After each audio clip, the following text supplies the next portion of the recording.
Hey there, I'm Alex. Over the years, I've been on my fair share of Tinder dates, some awkward, some fun, but nothing ever prepared me for the night I'm about to share with you.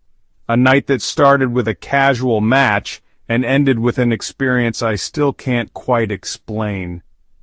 It began on an ordinary evening. I was swiping through Tinder when I came across Clara's profile. There was something about her, a mix of mystery and vulnerability that instantly caught my attention. Our conversation started light, favorite movies, quirky hobbies, and a mutual love for anything vintage. It wasn't long before we planned to meet for a proper date. We met at a quaint little coffee shop downtown. Over lattes and shared pastries, our conversation flowed effortlessly. Clara was witty, warm, and surprisingly candid. Amid the laughter and easy banter, I noticed subtle hints that she was holding back a worry she hadn't yet voiced. But I never guessed how significant that concern would become. After our date, as we walked along the street toward my car, Clara suddenly paused. With a tremor in her voice, she admitted, "Alex, I just moved into a new apartment. I'm really scared to sleep there alone tonight. It just feels off." There was a raw honesty in her eyes, a fear that went beyond the usual nerves of a first date. Without hesitation, I offered, "Why don't I come with you? I'll help keep the night less lonely." She nodded gratefully, and that was all it took to set the next part of our evening in motion. I drove her to her new apartment, which was situated in a quiet part of town. The roads were empty, and the sparse glow of streetlights made the night feel even more surreal. Every turn of the road heightened my awareness. Each shadow seemed to stretch just a bit too long, and every rustle of the wind hinted at secrets lurking in the dark. When we arrived, the building looked like something out of a forgotten ghost story. Its exterior was weathered, and the few lights inside flickered uncertainly. Clara unlocked the door and led me into a sparse, dimly lit foyer. There was an odd chill in the air, a feeling that this place had its own history, one that might not be entirely friendly. Inside, Clara tried to settle her nerves. We moved to the living room, and after a few minutes of tentative conversation, we agreed on a simple plan. Keep each other company for the night. Nothing more. Just two souls seeking comfort in an unsettling environment. I remember the quiet intensity in the room, the soft hum of the old clock, and the way her eyes occasionally darted toward the shadows in the corners. Somewhere in the middle of the night, when the world outside had settled into silence, I woke up thirsty and decided to get a glass of water from the kitchen. As I made my way through the dark hallway, I became aware of a soft, shuffling sound behind me. I paused, straining to listen. The sound grew slightly louder, and I couldn't shake the feeling that I wasn't alone. I whispered, "Clara?" but received no answer. Instead, a dark, shifting silhouette appeared at the edge of my vision, moving silently in the opposite direction. Heart pounding, I hurried back to the living room. That's when I noticed something alarming. Clara's jacket lay draped over an armchair, yet there was no sign of her anywhere. I searched the small apartment frantically, the kitchen, the narrow hallways, even peering out the window onto the dim courtyard. It was as if she'd simply vanished into thin air, leaving behind only the unsettling echo of my own footsteps. I grabbed my phone and searched for Clara's number. It wasn't there. Maybe I saved it wrong. I checked Tinder instead, scrolling frantically. No messages, no match, no Clara. My stomach twisted. She was just here. Her jacket still lay draped over the chair. She had to be real. Panic set in. Was it a trick of the mind, or had I really seen something inexplicable? The dread that had been simmering inside me finally erupted. I couldn't stay there another moment. I grabbed my keys, my phone still buzzing with unanswered notifications, and bolted out of that eerie place into the cold night. Every minute on that drive away felt like an eternity as I desperately tried to outrun the inexplicable terror of that night. I eventually managed to drive to a quiet spot, my heart still hammering in my chest as I tried to piece together what had happened. In the days that followed, I couldn't shake the memory of that fleeting shadow, or the mystery of Clara's sudden disappearance. Friends insisted it was just my overactive imagination fueled by nerves and the late hour. But deep down, I know what I saw. I began to wonder, had I been chosen by some inexplicable force that night? Or had I unwittingly stepped into a scenario where the boundary between the natural and the supernatural blurred? I still ask myself, did Clara really exist as I knew her, or was she merely a vessel for something else? A lingering spirit in that haunted new apartment? Whatever the truth, that night changed my perspective forever. I learned to trust my instincts, to heed the quiet warnings when something feels off, even if it seems like nothing more than nerves at first. Maybe some nights, the unseen isn't just a product of our imagination, but a glimpse into a hidden world that we're not meant to understand. Thank you for listening to my story. If you've ever experienced a night that left you questioning reality, share your thoughts below. Sometimes the things we fear in the dark are not just figments of our imagination. They might be real. Stay safe out there and remember to trust that gut feeling.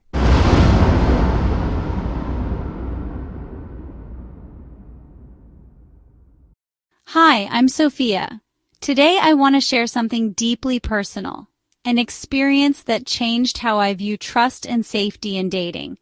This isn't an easy story to tell, but I believe it's important. What I'm about to share includes distressing details, so please take care if you're sensitive to this topic. Viewer discretion is advised. My story starts like many modern dating tales. I met a guy on Tinder, and our first couple of dates were exactly what you'd hope for: casual coffee meetups and pleasant walks in the park. He seemed friendly, attractive, and we really clicked. I felt comfortable, even excited as we got to know each other. By the time our third date came around, I was already feeling a level of trust that many of you might relate to. But sometimes things that feel safe on the surface can hide a dangerous side. On that third date, he invited me over to his apartment for a glass of wine. Everything appeared normal at first. We laughed, talked, and shared stories. But then I started to feel off. An unsettling sensation crept over me that I couldn't ignore. I had been through something similar before. I was once roofied. When the wine began to affect me, I immediately recognized the symptoms. In that moment, my mind went into overdrive. I knew I had to act, and fast. Despite the growing panic inside me, I forced myself to remain calm. I didn't want to alert him to my alarm, so I smiled and said, "I'm just going to use the restroom," keeping my voice light even though every second felt like an eternity. Inside that small bathroom, I locked the door. I took a deep breath, gathered my thoughts, and immediately dialed 911. In a shaky whisper, I told the operator that I felt drugged and that I was trapped inside. My heart was racing. I knew this could be a matter of life or death before I knew it. The drugs took hold, and I lost consciousness. In that darkness, I wasn't sure what would happen next, but I clung to the hope that help was on the way. When I woke up, I wasn't in that terrifying apartment anymore. I was surrounded by police officers.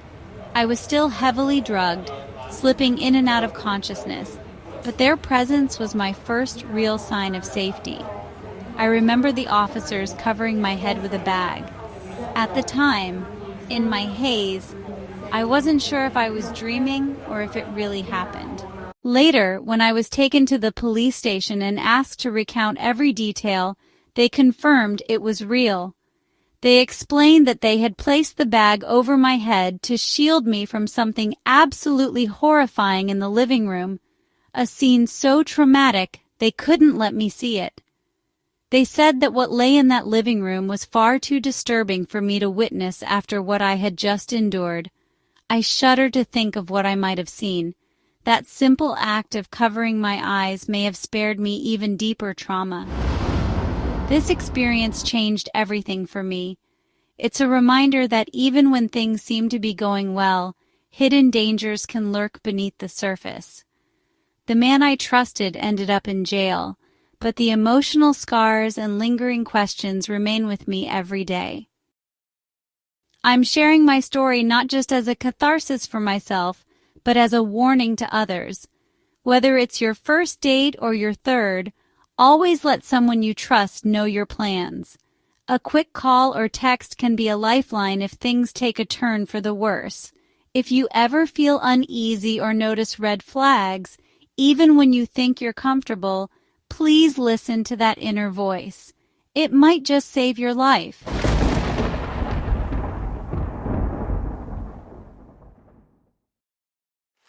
Hi, I'm Samantha. I used to think Tinder was just about awkward first dates and unexpected chemistry. That was until I matched with Evan, a man whose mystery ran deeper than any profile I'd seen before. What began as an intriguing connection soon spiraled into a nightmare that blurred the lines between life and death. It started on a rainy Tuesday. I was idly swiping when Evan's profile stopped me in my tracks. His picture was strikingly old-fashioned, a black and white image that seemed to come from another era. His bio was minimalist, reading only, lost in time searching for meaning. His mysterious aura compelled me to swipe right, and to my surprise, we matched immediately. We agreed to meet at a local coffee shop. Evan was even more enigmatic in person. He spoke softly, with a hint of melancholy in his eyes, and his mannerisms were almost archaic. Over lattes and gentle conversation, I found myself drawn to his wistful stories. He casually mentioned that his photos were in black and white because they reminded him of a time when life was simpler. I brushed it off as quirky charm, until the unsettling details began to surface. After our date, something changed. As I walked home, my phone buzzed with new messages from Evan. They weren't the light, playful texts of before. Instead, they were cryptic and tinged with sorrow. "You've seen what should not be seen," one read. The timestamps were strange, dating back decades rather than hours. Each message sent a chill down my spine. I tried replying, but my words fell into a void of silence. Haunted and desperate for answers, I turned to the internet. I soon uncovered a series of old newspaper clippings about a young man named Evan who had vanished in the 1970s under mysterious circumstances. The similarities were undeniable. The same wistful smile, the same sorrow in his eyes. It hit me then. I wasn't talking to a living man at all. I was in contact with a ghost. Evan's spirit, it seemed, had become trapped between worlds, a lost soul reaching out through modern technology, desperate for closure or perhaps for justice. I couldn't ignore it. Determined to confront this impossible reality, I returned to the coffee shop, the site of our first meeting. I sat at our table, half expecting him to reappear. Minutes stretched into agonizing silence, until in the corner of my eye I saw him, a translucent figure seated as if he'd never left. He was unmistakably him, yet ethereal, a ghost in every sense. I gathered every ounce of courage and whispered, "Who are you?" His eyes met mine, and in that silent exchange, I understood his tragic story. Evan had been a victim of a long-forgotten injustice, his life cut short by circumstances that remained shrouded in mystery. Now, his spirit was left to wander, reaching out for the closure that had eluded him in life. I left the coffee shop that day forever changed. I couldn't shake the realization that sometimes the past doesn't rest quietly. It reaches out in the most unexpected ways. My encounter with Evan revealed that the digital world might just be a bridge between eras, a place where the living and the dead can collide. If you ever get a message that seems to echo from another time, or if a connection feels too surreal to be real, trust your instincts. Because sometimes, even a simple swipe on Tinder can invite you to confront the mysteries of a haunted past. If you're still here, you've been marked. The only way to stay safe? Stick with us. Subscribe before it's too late. And if you have a horror story of your own, something real, something you can't explain, tell us in the comments or send us an email. We're always watching.